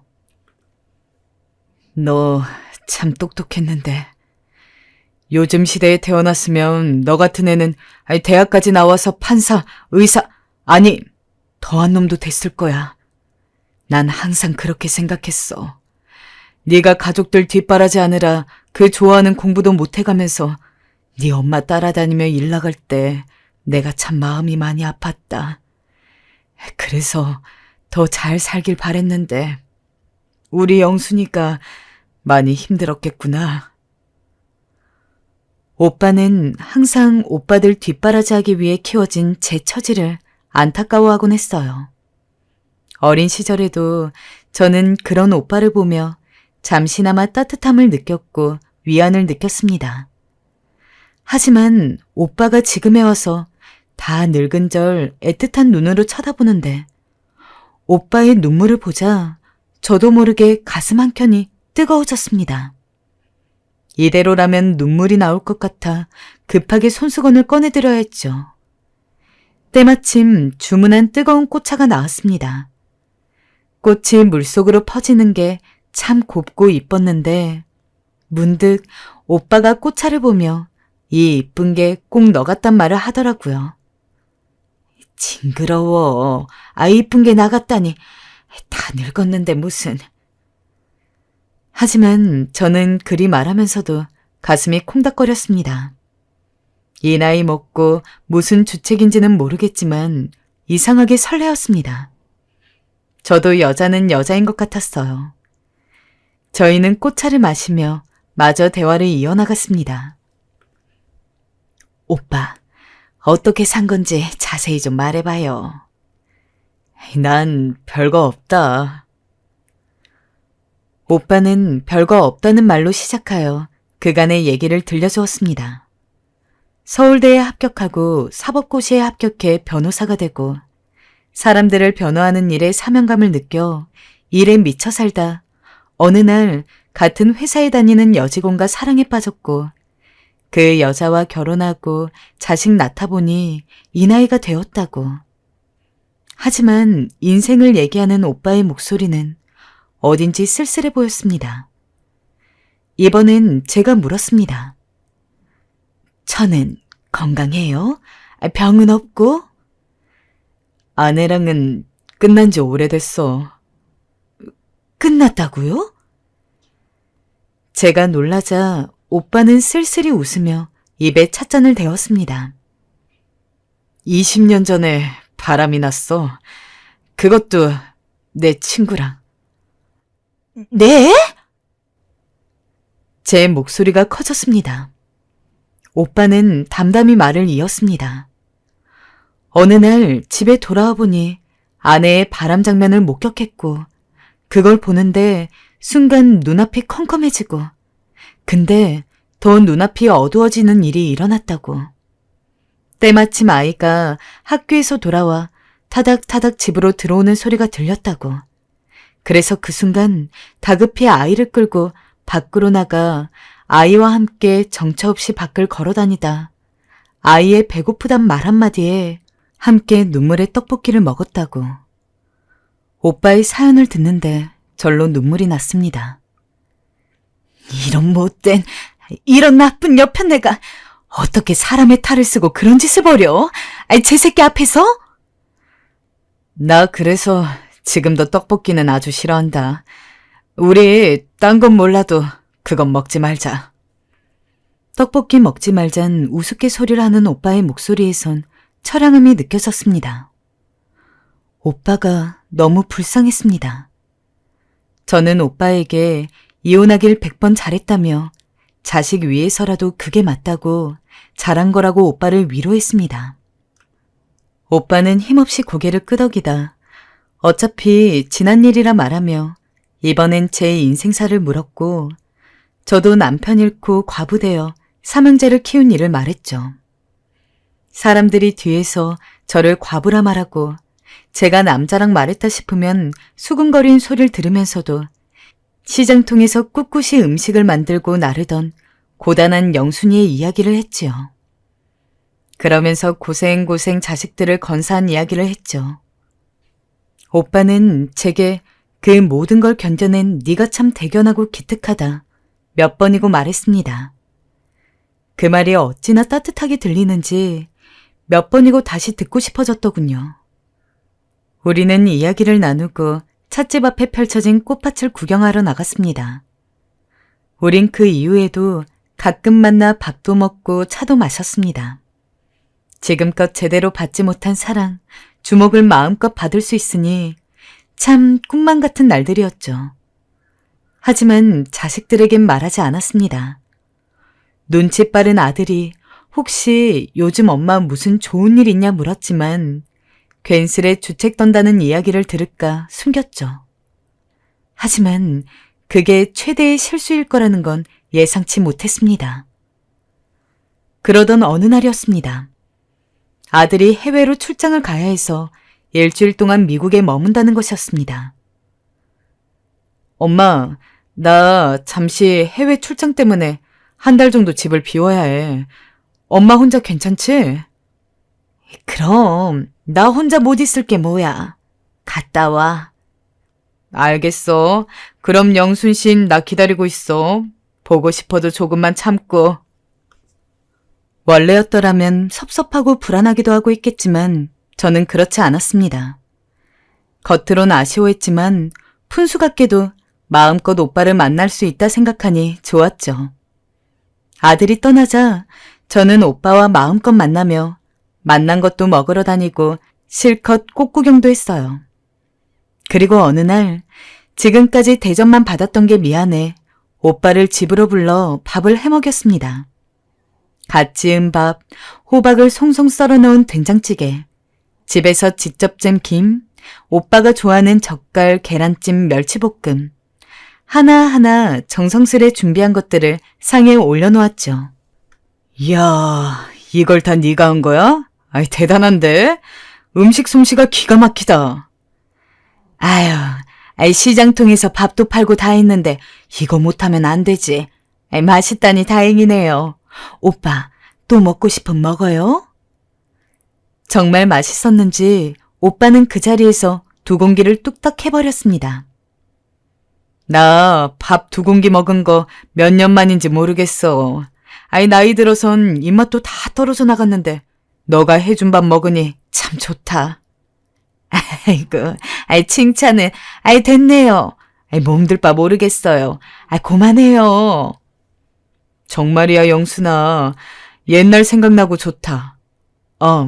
근데 아들은 해외로 출장 간 거야? 언제 오는 거야? 한 일주일 정도는 있어야겠죠? 왜요? 그럼 아들 올 때까지 자주 여기 들러도 되나? 다른 게 아니고 밥이 너무 맛있어서 말이야. 처음엔 농담이라고 생각했어요. 그런데 오빠가 정말 그 이후 제게 전화가 와 같이 저녁을 먹자고 연락이 오더군요. 오빠가 온다 하니 저는 맛있는 걸 잔뜩 준비했고 때론 오빠가 사오는 음식을 같이 먹기도 했습니다. 뭐랄까요? 늘 아들과 함께 밥 먹는 일상에 익숙했는데 이젠 아들 대신 오빠가 있으니 바라보고 있노라면 기분이 참 묘하기도 하고 좋기도 하고 그랬어요. 저 역시 평소 아들이 해외로 출장 갔을 땐 좀 쓸쓸하기도 했는데 사람의 온기가 있으니 적적하지 않고 좋더군요. 그러던 어느 날 오빠가 제가 차린 밥상 앞에서 눈물을 툭 떨구는 일이 생겼어요. 아니, 오빠 왜 그래요? 그게 아니고 우리 어머니가 해주신 거 아니냐 이거. 갑자기 주책맞게 그 생각이 나서 미안하다 영순아. 맛있게 해줬는데 아무래도 난 먹지 못할 것 같다. 오빠의 어머니는 오빠를 굉장히 아끼시는 분이었어요. 오빠가 장남이기도 했고 워낙에 성격 좋은 효자이다 보니 어머니에게 오빠는 전부였습니다. 항상 저를 볼 때도 우리 아들은 뭐든 될 거라며 자랑을 하곤 하셨죠. 그런데 갑자기 불의의 사고로 어머니가 돌아가시게 되면서 오빠도 그 슬픔을 못 이기고 서울로 떠나버렸고 저와도 헤어지게 된 것이었죠. 그런데 평소 오빠에게 많이 해주던 음식이 북엇국이었는지 그걸 보고 엉엉 울더라고요. 어찌나 마음이 아리던지 저는 그만 오빠를 꼭 껴안아 주었습니다. 그리고 토닥이면서 괜찮다고 위로해 주었어요. 저도 부모님을 여의었지만 사람 잃은 슬픔이 보통 슬픔이 아니란 건 알고 있으니까요. 아무리 세월이 지났지만 언제 가도 모를 나이가 된다 해도 그건 상처로 남을 수밖에 없는 슬픔이고 치유되기 힘든 고통이었죠. 오빠, 괜찮으니 마음껏 울다 가요. 제 위로에 오빠는 목을 놓아 어린아이처럼 엉엉 더 울었고 그 다음날 오빠는 제게 많이 위로받았다며 정말 고마워했어요. 그리고 제게 1박 2일 여행을 제안했습니다. 네가 나 밥도 먹여주고 해준 게 많아서 너 좋아하는 바다 보러 가고 싶은데 어떠나? 바다요? 저번에 보니까 너네 집 냉장고에 바다 사진이 붙여져 있더라고. 너만 괜찮으면 같이 가자. 기차 타고 가면서 얘기도 나누고. 기차 여행이라니 몇십 년 만이라 솔직히 너무 신이 나 들뜬 가슴을 주체할 수가 없었습니다. 바다를 보는 것도 오빠와 어딘가에서 하룻밤 묵고 온다는 것도 모두 설레었죠. 저희는 그날 기차를 타고 넓게 펼쳐진 강가도 보았고 저 옛날처럼 계란과 사이다도 먹었고 밤바다 아래에선 드디어 조심스레 손을 잡았습니다. 요즘 애들 말로 하면 자연스레 진도를 나간 거였지만 전 그 손잡는 것도 부끄러워 바다만을 쳐다봐야 했죠. 늙음하게 널 만날 줄 몰랐는데 이리 만나니 참 좋다 영순아. 내가 무슨 복이 있는 건지 고맙다 영순아. 박복한 내 말년에 찾아와줘서. 오빠야말로 고마워요. 나는 요즘 꼭 새로 태어난 것 같아요. 앞으로 우리 함께 있어요. 당신 죽을 때, 나 죽을 때까지 서로. 그러자.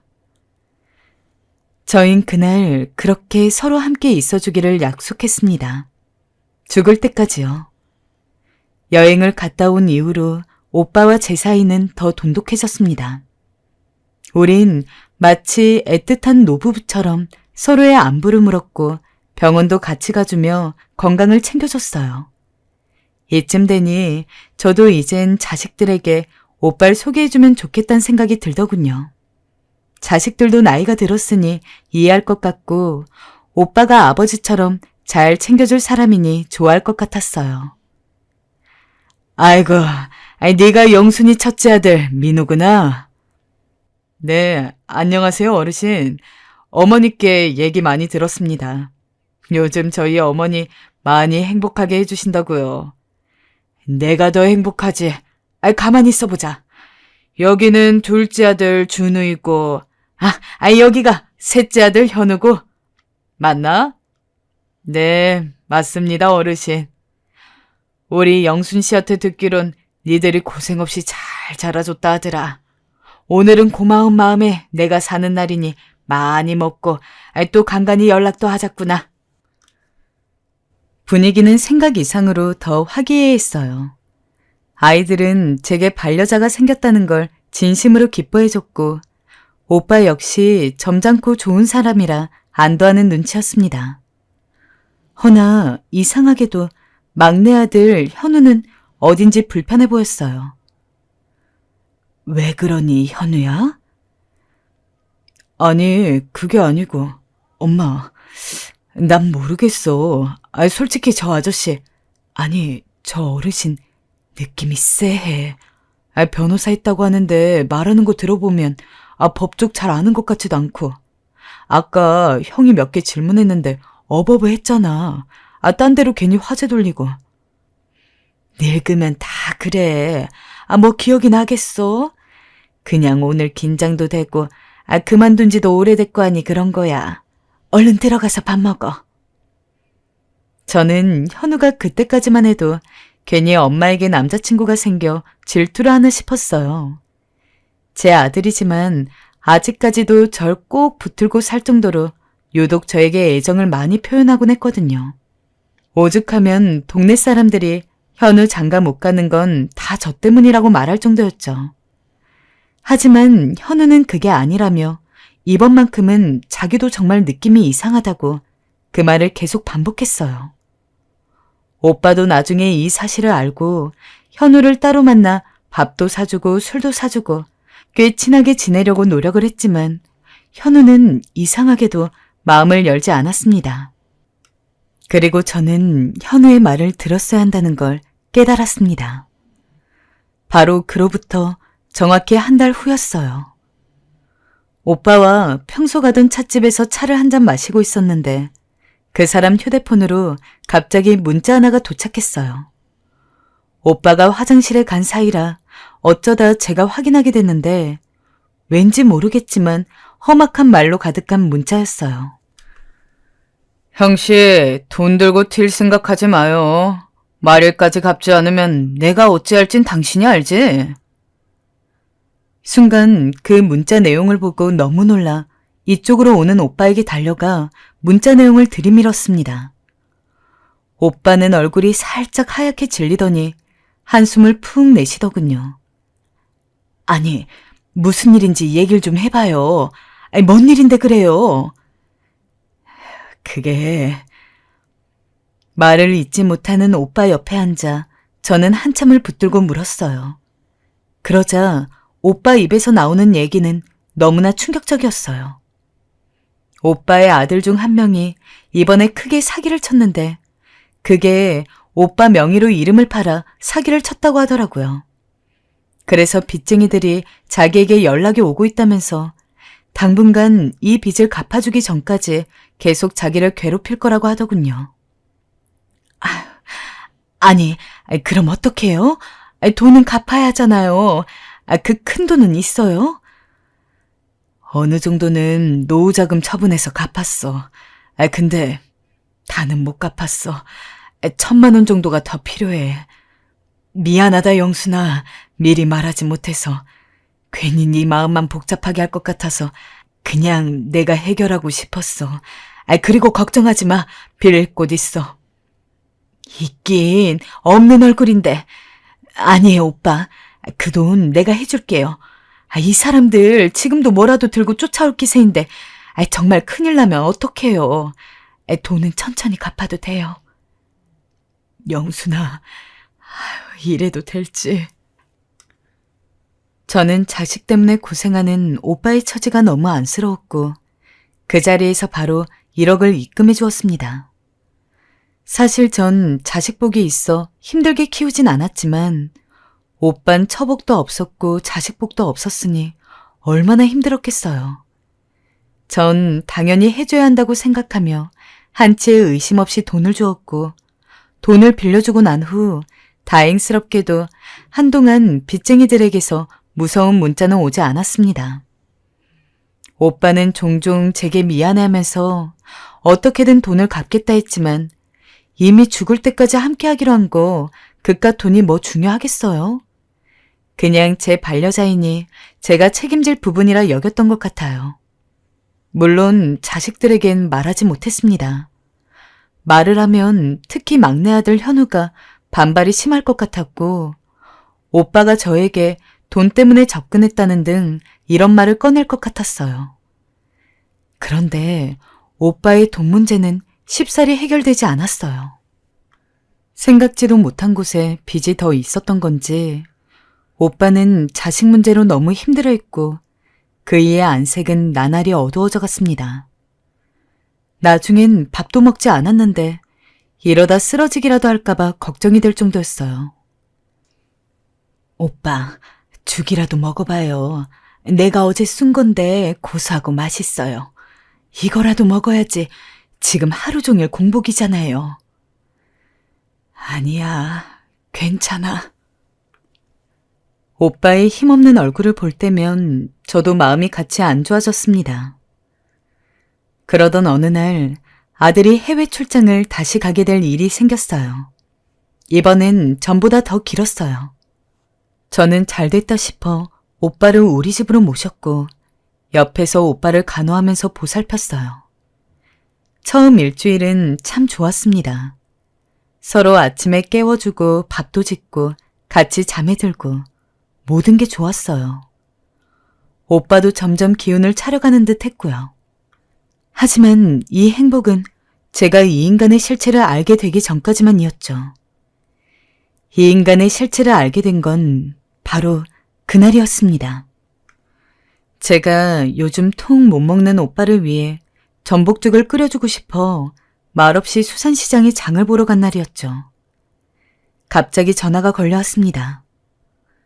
어디 갔어? 그날따라 오빠의 목소리는 한껏 낮아 있었습니다. 아주 차가웠어요. 나 장보러 요 앞에 나왔는데? 제정신이야?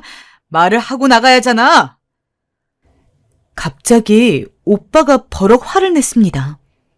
몸이 얼어붙었습니다. 저는 경직된 얼굴로 집에 갔습니다. 집으로 돌아가니 집안 꼴은 더 가관이었습니다.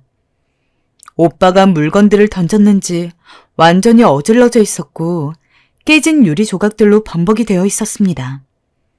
그는 절 보자마자 다시 또 버럭 화를 냈습니다. 제가 너무 놀라 말을 잇지 못하자 절 한 대 칠 기세로 다가왔습니다. 저는 순간 그이가 제게 손찌검을 하려는 줄 바로 알고 바로 손을 들어 방어하는 자세를 취했습니다. 그런데 미안하다. 내가 화내서. 오빤 제게 빌기 시작했습니다. 지금 너무 스트레스를 많이 받고 충격이 너무 커서 저도 모르게 화를 내고 말았다고, 무서웠다고, 용서해달라고 싹싹 빌더군요. 저는 황당함에 기가 차 당장 나가라고 말했습니다. 한 번 여자를 치려한 놈은 절대 그 버릇을 고치지 못한다는 걸 알고 있었기 때문입니다. 과부가 되기 전 저도 남편에게 맞고 산 세월이 길어 그런 놈들의 손버릇이 얼마나 고약한지 잘 알고 있었습니다. 그때 느꼈던 모욕감이 올라오자 저는 당장 나가라고 소리를 질렀습니다. 미안해. 내가 제정신이 아니었어. 빚쟁이들이 와서 난장판을 해놓고 가니까. 뭐라고요? 빚쟁이요? 돈이 또 필요하다고. 나 정말 살고 싶지가 않아. 알고 보니 집안이 이 지경이 된 건 오빠가 한 게 아니고 빚쟁이가 한 거였고 어떻게 알았는지 모르겠지만 돈을 갚지 않으면 내일 또 와서 이 지경을 만들어 놓고 갈 거라고 했다는 거였어요. 정말 한숨이 푹 나왔습니다. 얼마가 필요한 건데요? 2억은 필요해. 뭐라고요? 심지어 빚 액수가 훨씬 늘어나 있었죠.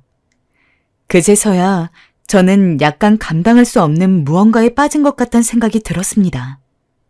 아무리 그래도 오빠의 빚은 2억은 너무 큰 돈이었어요. 제가 어딜 가서 빌릴 수 있는 돈도 아니었고요.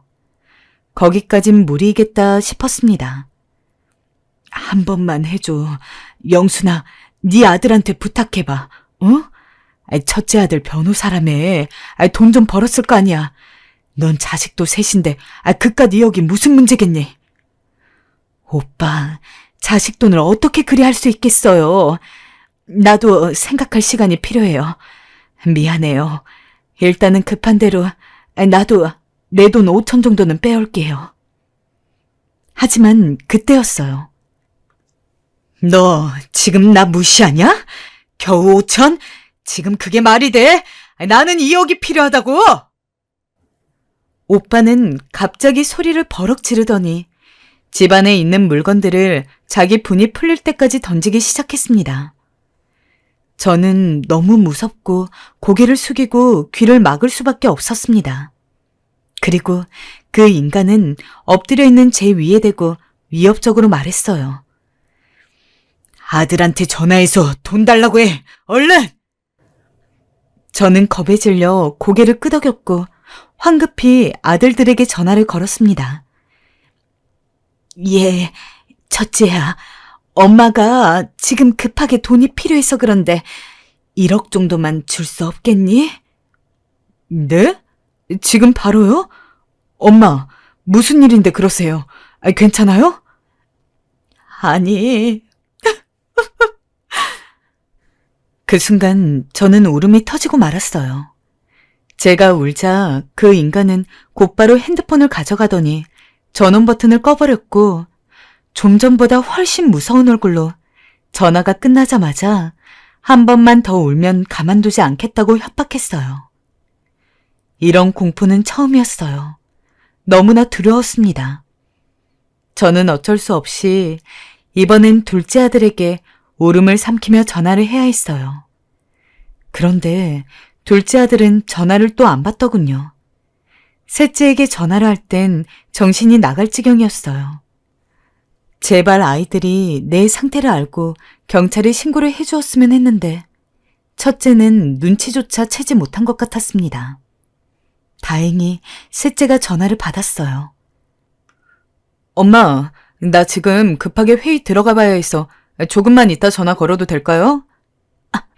잠깐만, 현우야, 1분이면 돼.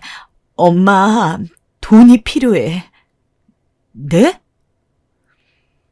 저는 눈치 빠른 현우가 이 의중을 알아주길 바랬습니다.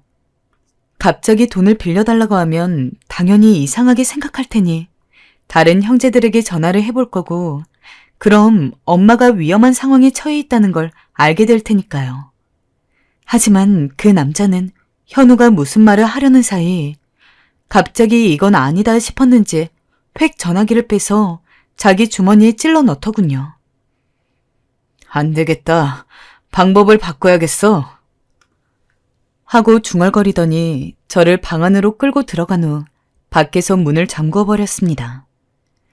핸드폰도 압수당했고 저는 꼼짝없이 갇혀있고 그때부턴 모든 게 공포로 다가왔습니다. 그는 집에서 머무르며 이 집안을 마치 자기 집처럼 활보하고 돌아다녔고 줄에 묶인 개대하듯 대했습니다. 제가 뭘 하든 계속 감시했고 어디 나가지도 못하게 했고 자기가 나갈 땐 저를 방 안에 가두고 현관문까지 밖에서 잠궈버렸으니까요. 정말 생지옥이 따로 없었죠. 저는 너무 쉽게 그를 믿어버린 저를 탓했습니다. 네가 좋다, 영순아. 같은 말에 속은 제가 한심하고 또 한심했어요. 제가 기댈 거라곤 돌아올 아들이었어요. 저는 아들이 돌아올 날만을 기다리며 어떻게든 버티자 마음먹었습니다. 그리고 기회가 오면 어떻게든 죽을 힘을 다해 도망치자고 생각했죠. 그러던 어느 날 정말 죽으라는 법은 없는지 기회가 생겼습니다. 그가 잠시 외출할 일이 생긴 거였어요. 이때가 바로 기회라는 걸 전 직감했죠. 전 그 인간과 아침을 먹을 때 물컵을 떨어뜨린 척하며 조용히 젓가락 하나를 바지 소매 안에 넣어 놓았습니다. 태연하게 설거지까지 다 하고 나갈 때가 되자 역시나 그 인간은 나가기 전 제게 허튼 짓 하면 가만두지 않겠다며 가짜는 으름장을 놓았어요. 저는 최대한 불쌍한 얼굴로 고개를 끄덕였어요. 하지만 가만히 있을 제가 아니었죠. 저는 그가 나가자마자 바로 젓가락으로 문을 따기 시작했어요. 처음엔 요 녀석이 잘 들어가지 않더니 어느새 문을 따더군요. 순간 제 얼굴이 활짝 피었습니다. 저는 곧바로 핸드폰을 찾았어요. 112에 신고를 해야 이놈을 깜빵에 쳐넣으나요 죗값을 치르게 할 수 있으니까요. 저는 덜덜 떨리는 손으로 112에 전화를 걸었고 잠시 후 예쁜 경찰 아가씨의 목소리가 들렸습니다. 저 어떤 남자한테 납치당했어요. 집 밖으로 못 나가고 있어요. 주소지는 장자마을 동양아파트이고요. 얼른 와주세요. 어르신, 혹시 그 남자와 같이 있으신가요? 아니요. 지금 그 사람은 잠시 나갔어요. 근데 언제 올지 모르니까 빨리 와주세요. 빨리. 아가씨와 전화를 끊고 가만히 집안에 앉아 기다리는데 떨지 않으려 했건만 생각보다 가슴이 약해졌는지 저도 모르게 자꾸 손이 덜덜 떨리더군요. 살기 위해 영순아, 너 자식 3명 다 키운 여자야. 쫄지 마. 쫄지 마. 하고 중얼거리는 게 최선이었습니다. 하지만 제 인생 팔자가 원래 더럽고 사나운 건지 일이 뜻대로 굴러가지 않았습니다. 갑자기 그 인간이 돌아온 거예요. 저는 너무 놀라 일단 빠르게 핸드폰을 들고 방 안으로 들어갔어요. 잠시 후 열쇠가 돌아가고 문이 열리는 소리가 들렸죠. 잘 있었지? 그의 등장에 부정맥이라도 올 것처럼 심장이 쿵쿵 뛰었습니다. 하지만 전 침착하게 잘 있었다 말하며 밖으로 나왔습니다. 저는 아무렇지 않은 척 왜 이렇게 일찍 왔냐며 두고 간 거라도 있냐 물었습니다. 그러자 그 인간은 친구들 만나러 가려다 네가 보고 싶어 그냥 왔다며 마치 칭찬해달라는 듯 씩 웃더군요. 저도 모르게 인상이 구겨졌고 정말 새삼 다정스레 말하는 게 어찌나 역겹던지 침이라도 뱉어주고 싶었어요. 그러면서 별의별 생각들이 다 들더군요. 경찰이 왔을 때 이 인간이 혹시나 나를 인질로 잡으면 어쩌지? 나를 해치면 어쩌지? 지금 무기라도 챙겨놔야 하는 건가? 전 불안을 감추지 못하고 눈동자를 왔다 갔다 하며 집안을 둘러보았죠. 그러자 그 인간은 의심스러운 눈초리로 절 바라보았어요. 뭐 찾는 거라도 있어? 아니요. 없어요. 그런 거. 하지만 그때였습니다. 띵동. 초인종 소리가 들렸습니다. 그리고 잠시 후 쿵 소리가 나더니 문이 열렸습니다. 경찰들이 온 것이었죠. 전 아직도 그때 그 인간의 얼굴을 잊지 못합니다. 경찰들이 들어오자 당황스러움에 얼굴이 벌개지던 그 얼굴. 저는 다급히 소리쳤습니다. 이놈, 얼른 잡아가요. 그 인간은 그렇게 제 앞에서 파란 차에 탔습니다. 동시에 저를 한동안 얼어붙게 했던 충격적인 진실도 함께 알게 되었어요. 알고 보니 그 인간은 변호사도 아니었거니와 집 한 채 없이 친구 집에 얹혀 살았던 거지였습니다. 전부인과 헤어진 것도 이렇게 돈으로 협박하다 신고를 당했던 거고, 저에게 접근한 건 역시 제 자식들이 잘 산다는 소문을 듣고 돈 때문에 다가온 거였고요. 정말 허망하고 기가 막혔습니다. 그 인간은 끝까지 제게 미안하단 말 한마디 하지 않았어요. 북엇국 앞에서 눈물을 보이던 얼굴을 생각하면 너무 열이 받아 팔팔 끓는 북엇국을 그 인간 얼굴에 부어버리고 싶기도 하고 속은 제 자신이 너무 한심스럽기도 해요. 또 한 가지 여러분에게 말하고 싶은 고민이 있다면 지금은 그 인간이 교도소에 가 괜찮다면 만약에 나중에라도 나와서 혹여나 저한테 앙심을 품고 위협이라도 하면 어떡할지 걱정이 됩니다. 아들이 없는 틈을 타서 저한테 접근이라도 하면 어떡하죠? 다 늙어가는 마당에 왜 이런 똥물을 뒤집어 쓴 건지 참 요즘은 잠도 오지 않고 마음도 심란합니다. 어떤 때는 얼른 콱 죽고 싶다는 생각마저 듭니다. 저 어떻게 해야 할까요? 이 글 쓰면서도 목구멍에 가시가 걸린 것 같네요. 제가 평안을 찾을 수 있도록 모두 기도 좀 해주세요.